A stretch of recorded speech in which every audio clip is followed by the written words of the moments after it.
So here is a video on recording disbursements to your client's matter for future invoicing or current invoicing. So what you're going to do once you're in your matter, you will just go over to general accounting, and you have two options along the side here. One is anticipated expenses and the other is expense recoveries. The main difference is anticipated expenses. When you record these, you can have these for expenses that are coming up in the future, that have future dates, as well as you can record if you're paying to a specific supplier.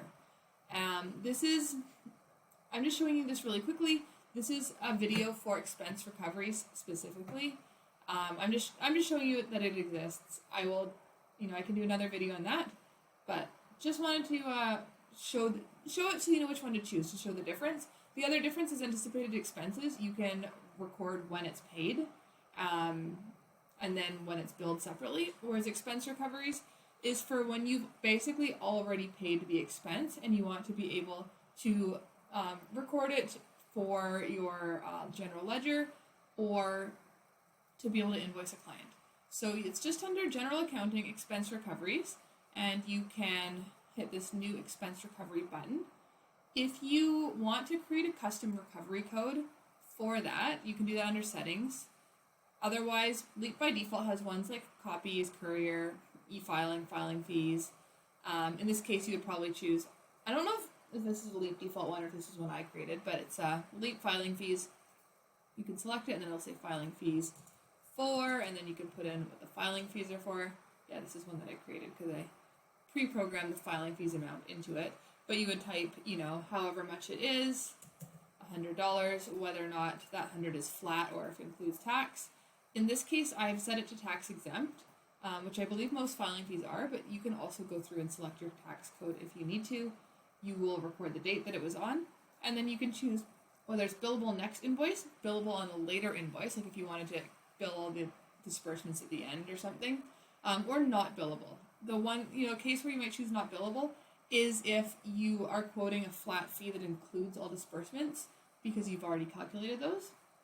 Then this wouldn't be billable as a separate line item. You choose not billable because you just want to record that you paid it.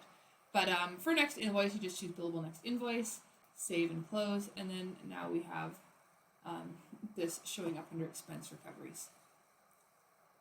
And then you would just go to your expenses and receivables, and you can create a new invoice. And this will, also pull in anything else that you have billable next invoice. In this case, there's no professional fees or anything else. We just have the disbursements for filing fees, and then hit save and close, and that'll save it. You can also add expense recoveries directly from a new invoice screen, and that will just pop up the same one that I selected under here. So that's another place that you can access this. Save and close. And then you can send the invoice directly to the client. You can print the invoice, whatever it might be. You can also, if you have money from trust, I'll just reopen this. So you can, once you finalize this, you can also save, and let me move this up here so we can see it. Save and trust receivables transfer if you have money in trust. So that is how you create an expense recovery and bill it to a client. And I'm just going to quickly show you where you can customize your activity codes. It's just under menu, settings, application settings.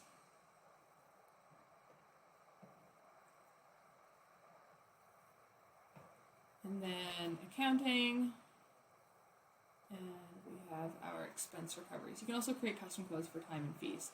So these are the ones that we have in here, and then you can do new expense recovery code and type in the 3 or 4 letters that you want it to be, a billing description, some other settings if you want it to pre-populate a dollar amount when you use it. You can also, you don't have to use the codes. When you create expense recoveries, you can also just type something manually in the billing description and leave this blank, especially if it's a one-off. But this can be handy if for photocopies or filing or things that you do a lot.